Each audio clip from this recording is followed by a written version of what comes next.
Hello बच्चों, अस्सलाम वालेकुम। देखो, आज मैं आपको एक क्लास 10th का ये वेरी मोस्ट इंपॉर्टेंट क्वेश्चन है। ये क्वेश्चन 100% उत्तराखंड और उत्तर प्रदेश दोनों जगह ही ये क्वेश्चन ज़रूर आएगा बच्चों। 5 मार्क्स का क्वेश्चन है, ये याद रखना। और बहुत इजी नॉर्मल सा सवाल है, बस आपको मेरी ये पूरी वीडियो ध्यान से देखनी है और उसके बाद एक बार घर पे अपनी कॉपी में ज़रूर इस सवाल को करना है बिना देखे। ठीक है, पहले मेरी वीडियो पूरी ध्यान से देखना, उसके बाद अपनी बुक निकालना। ये क्वेश्चन अगर ना ही मिले तो आप एक नोट्स बनाते जाओ। इसमें वीडियो में जितने मैं सवाल डाल रहा हूँ सारे के ही सारे, मान लो अगर मैंने 10 सवाल डाले हैं तो उसमें 8 सवाल आपके बोर्ड एग्जाम में ज़रूर होंगे, याद रखना। खास करके क्लास 10th वाले बच्चों के लिए ये सवाल बहुत वेरी मोस्ट इंपॉर्टेंट है, उत्तर प्रदेश वाले बच्चों के लिए भी और उत्तराखंड वालों के लिए। चलो इस सवाल को करते हैं। क्या दे रखा है? एक समकोण त्रिभुज की ऊंचाई इसके आधार से 7 सेंटीमीटर कम है। यदि कर्ण 13 सेंटीमीटर का हो तो अन्य दो भुजाएं ज्ञात करो। तो पहले इन्हें बोला है समकोण त्रिभुज। तो समकोण त्रिभुज होता क्या है? तो समकोण त्रिभुज बच्चों जिसमें एक कोण 90 डिग्री का हो, मतलब एक लाइन बिल्कुल सीधी हो। जैसे ये लाइन बिल्कुल एक सीधी आ रही है और ये आपका आधार और ये आपका कर्ण, ठीक, याद रखना। तो 90 डिग्री ये एंगल सपोर्ट होती है, पहचान की है 90 डिग्री का एंगल है, तो ये समकोण त्रिभुज होगा। अब तो कोई पूछे समकोण त्रिभुज क्या होता है, तो आप कहोगे जिसमें एक एंगल या कोण 90 डिग्री का होता है। तो ये 90 डिग्री की सपोर्ट होती है, बिल्कुल एक सीधी लाइन होगी। ठीक है, अगर ऐसे देखोगे तो ये बिल्कुल सीधी, ये सीधी नहीं, क्यों? क्योंकि तिरछी है। ठीक, अब देखो इस लाइन को बोला जाता है कर्ण, लिख दे रहा हूं, इस लाइन को बोला जाता है कर्ण और इसको बोला जाता है आधार। इसको आधार और इसको बोला जाता है ऊंचाई या लंब या ऊंचाई बोल सकते हो। ठीक, याद रखना। अब समझ में आ गया होगा। अब यहां आप नामकरण कर दो ए, बी और सी। अब सवाल पढ़ो। सवाल कह रहा है एक समकोण त्रिभुज की ऊंचाई इसके आधार से 7 सेंटीमीटर कम है। अगर मान लो आधार आपका 10 है तो ऊंचाई कितनी होगी? 7 कम कर दो तो 3 होगी। ठीक, अब मान लो आधार अगर x मान लिया है अपने, तो ऊंचाई कितनी हो जाएगी? x minus 7।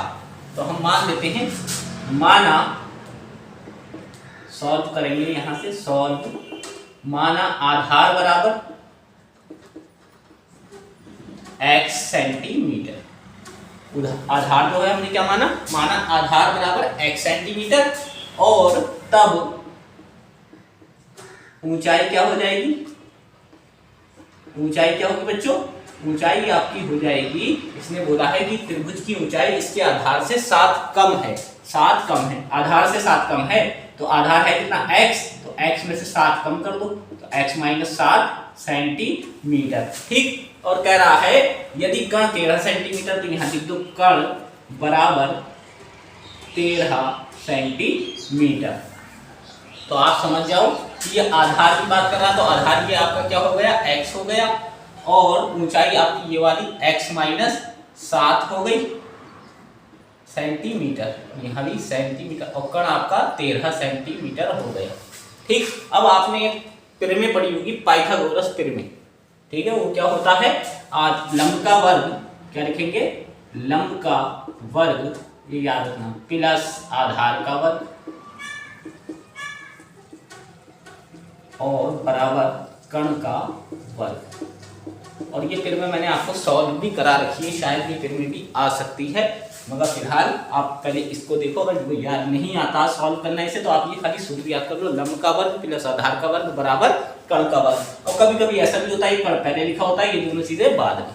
ठीक, तो अब देखो लंब हमारा क्या है? लंब चेक करो, x माइनस 7 है, तो यहाँ लिख देंगे x माइनस 7 का होल स्क्वायर प्लस आधार क्या है हमारा? x है, तो x का स्क्वायर और बराबर 13 का स्क्वायर। कर्ण हमारा कितना है बच्चों? कर्ण 13 सेंटीमीटर है। ठीक, अब देखो ये पहले इसको खोलने का तरीका समझो। a माइनस बी के होल स्क्वायर से खुलेगा। a माइनस बी का जो होल स्क्वायर का फार्मूला होता है बच्चों, क्या होता है? a square plus B square minus 2ab होता है। ठीक है, याद रखना। तो a मान लो आप x को और b मान लो 7 को, तो जहां जहां a है हमारा, a की जगह क्या गया? x और माइनस b की जगह आ गया 7। तो a पे स्क्वायर है तो यहाँ x पे स्क्वायर होगा, फिर 7 है तो 7 पे भी स्क्वायर होगा, फिर 2a है तो a x है और b हमारा क्या है? 7। इंटू इंटू करते जाओ, ठीक है। मल्टीप्लाई का साइन लगा सकते हो, डॉट भी लगा सकते हो।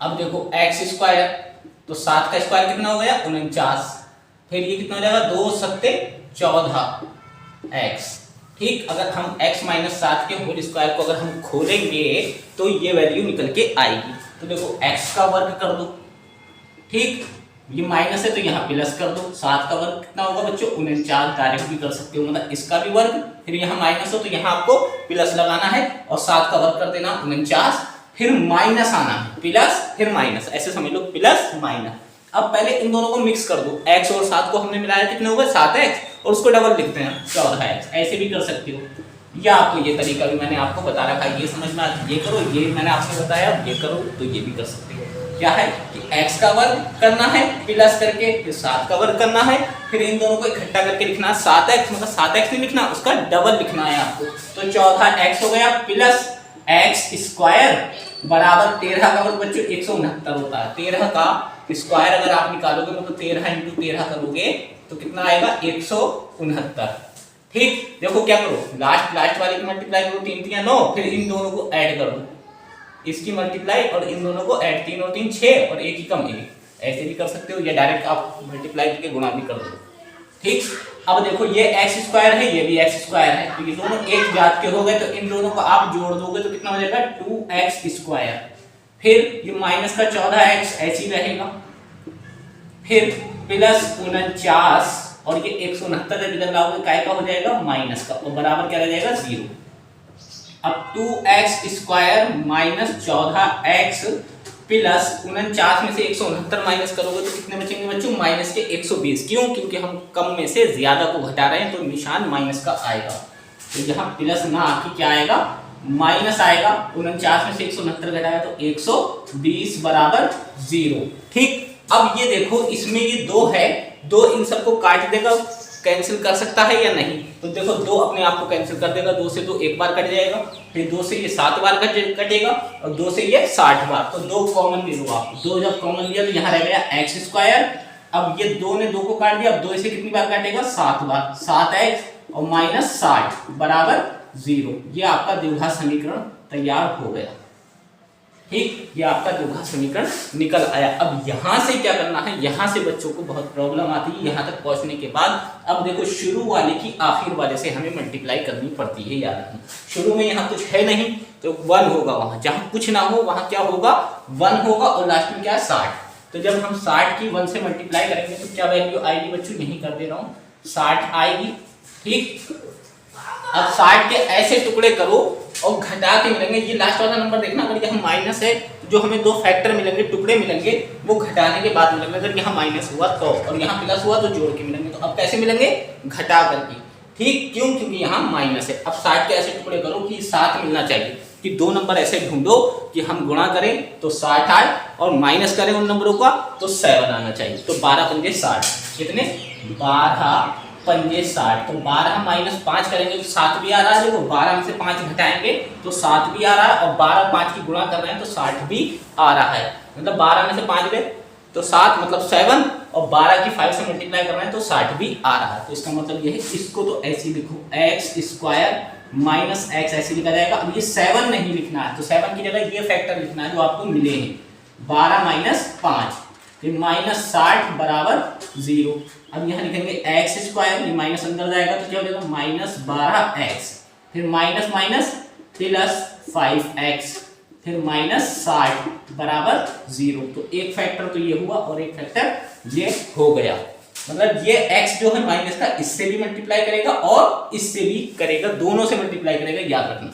अब देखो इसके पास कितने x है, x स्क्वायर है मतलब 2x है इसके पास और 1 इसके पास है, तो कम वाली चीज कॉमन हो जाती है। तो 1x कॉमन हुआ तो इसके पास कितने रह गए, 1x रह गया और माइनस 12 रह गया, क्योंकि यहाँ x दोबारा लिखा नहीं जाता क्योंकि x कॉमन हो गया। जब यहाँ से निकला तो यहाँ से ऑटोमेटिक वो चीज निकल गई।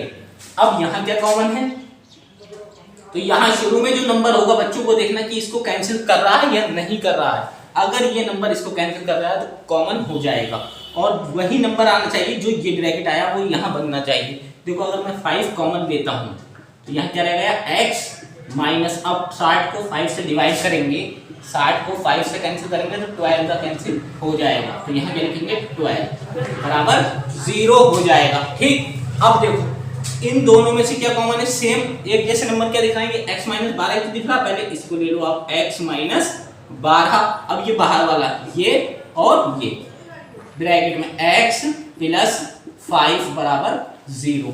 ठीक, अब देखो इसको रोक लो, इसको हमने रोका, x माइनस 12 बराबर क्या हो गया 0। अब माइनस का 12 जब उधर जाएगा तो क्या हो जाएगा बच्चों, प्लस का 12 सेंटीमीटर। ठीक, उसी प्रकार अब इसको रोक लो, x प्लस 5 बराबर 0, तो x बराबर बच्चों क्या हो जाएगा माइनस 5 सेंटीमीटर, मगर ये अमान्य है। अमान्य क्यों है, क्योंकि ये माइनस में है और प्लस वाला मान्य है। इसका मतलब जो x का मान जो आया है, आधार जो हमने माना है वो कितना है 12 सेंटीमीटर है। तो यहाँ कर दे रहा हूँ मैं, लिखेंगे आधार बराबर हमने क्या माना था x, तो x की जगह कितना आ जाएगा बच्चों, x की जगह आ जाएगा आपका 12 सेंटीमीटर। अब उसी प्रकार ऊंचाई पूछी थी इसने, तो ऊंचाई आपने क्या मानी थी, तो ऊंचाई हमने x माइनस 7, क्या हुआ था x माइनस 7, तो x की जगह आप कितना कर दोगे 12 माइनस 7, तो 12 में 7 जाएंगे तो कितने बचेंगे 5 सेंटीमीटर। तो इसका मतलब आधार जो है 12 है और ऊंचाई जो है 5 सेंटीमीटर है। ये अमान्य है और ये वाला हमारा माननीय है, माननीय है वही लेंगे, माइनस वाली वैल्यू इसमें नहीं लगती। और ये क्वेश्चन आपका जरूर ही जरूर आएगा, 100% लिख के रख लो, ये सवाल जरूर होगा। मेरे कहने से इस सवाल को रट लेना, मैं आपको बता रहा हूँ। जब आप पेपर देखना उसके बाद मेरी सारी वीडियो चेक करना, क्लास 10th वाले भी 12th वाले भी सारे कम से कम 90% सवाल यही होंगे। मिलते हैं नेक्स्ट वीडियो में, प्लीज़ चैनल को ज़्यादा से ज़्यादा सब्सक्राइब कीजिए, लाइक कीजिए, कमेंट कीजिए। अस्सलाम वालेकुम।